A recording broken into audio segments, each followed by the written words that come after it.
唉，费这么老大劲，最终陆明还是没能站在我们这边。又是一个不知好歹的，难怪跟周田走得那么近。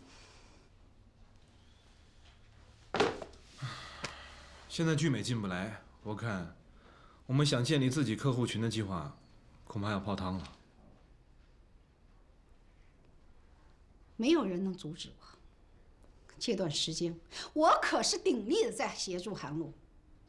他要不领情，那就别怪我翻脸。我觉得稍安勿躁，等他跟商董定完结果，我们再动也不迟。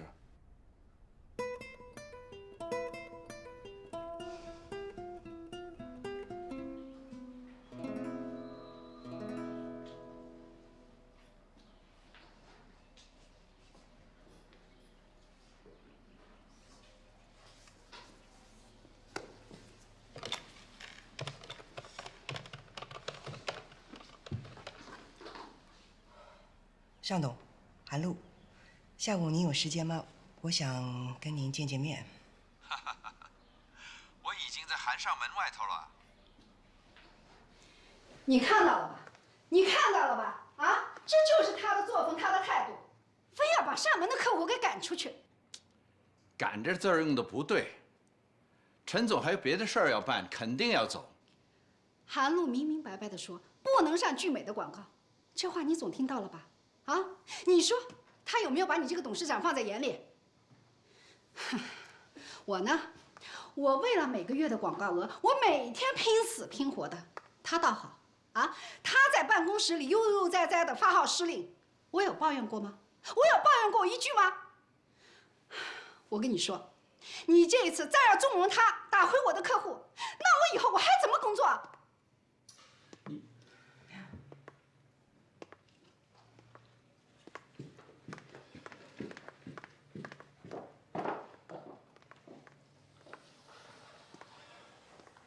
韩主编，广告的事儿你应该多听乔总监的意见。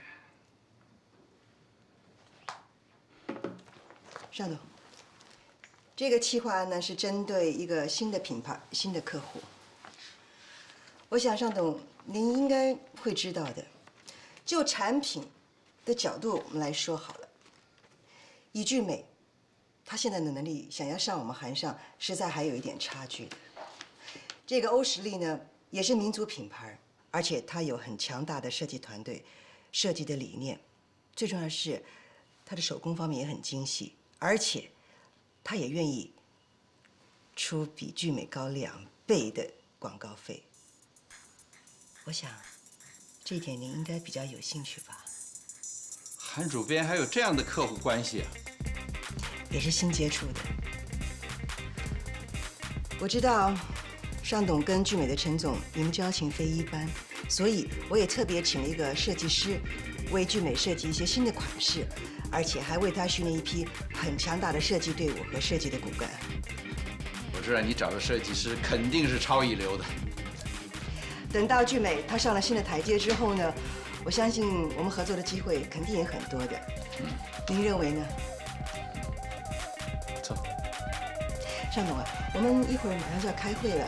你要给我们点意见。那我就不干预你们工作了。乔总监那边我会做工作的，你的度量也大一点，啊？我有分寸的。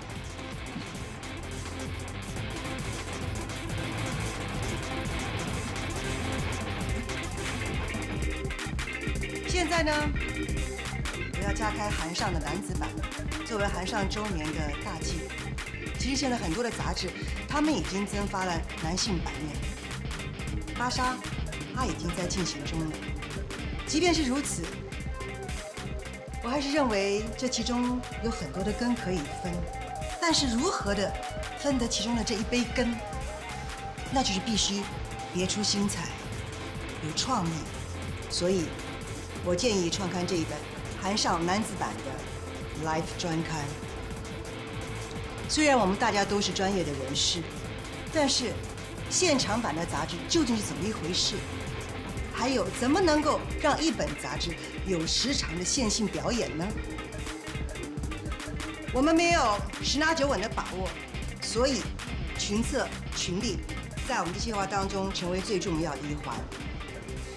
在大家还没有具体的策划之前，我要先清理团队。最近有私事要请假的，请离开。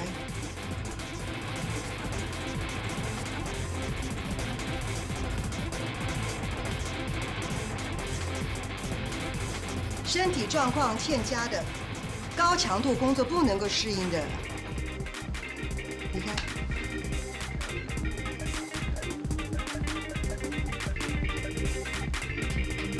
非常好，那我就当你们愿意跟我一样，完全投入工作，没有休息，不准请假，啊？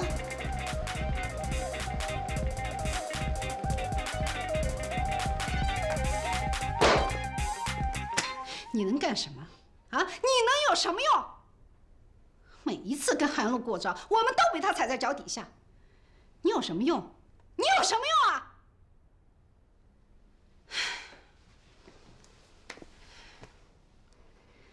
今天这一天，把俊美赶跑了不说，啊，又冒出一个男子版来，还赖服装刊。他要搞音乐演唱会吗？啊？哼！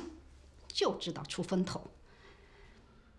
如果男士版真的在董事会通过了，那他就是2本杂志的主编了。有我在，他别想得逞。我们的确不应该让韩露次次都赢了，是时候应该让他尝尝失败的滋味了。姐，我们要主动出击啊！我们还有什么筹码？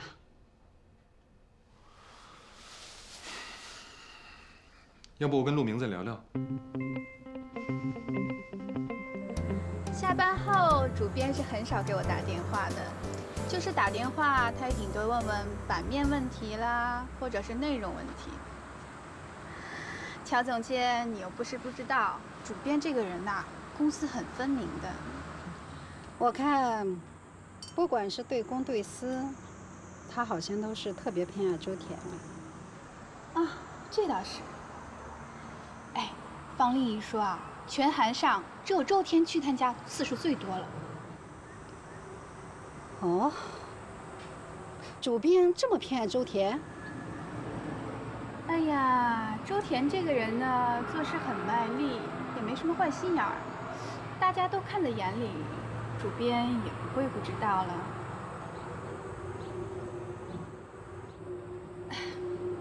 乔总监啊，你幼儿园有没有好朋友啊？哪个幼儿园？好一点的啦。维多利亚行不行？哎呀，那可是最好的双语幼儿园啊！我的朋友在里边当行政总监。哎呦，你看看我这2天呐，就为了宝宝上幼儿园的事四处奔波，为了这事儿，我还跟我老公怄气呢。啊，你怎么不早问我呢？这样吧，明天我就带你去见我的朋友。真的吗？哎呀，我老公啊，一直就想让宝宝去那个维多利亚幼儿园，说他们那个教育啊是什么，培养孩子健全的人格，而且他们特别负责任，每天都给孩子继承阳技呢。是吗？那要是让我去当那个老师啊，我肯定真的要疯掉。可不是，哎，不过咱们这里如果选人去当老师，周田最合适。为什么？他呀，现在还写日记呢。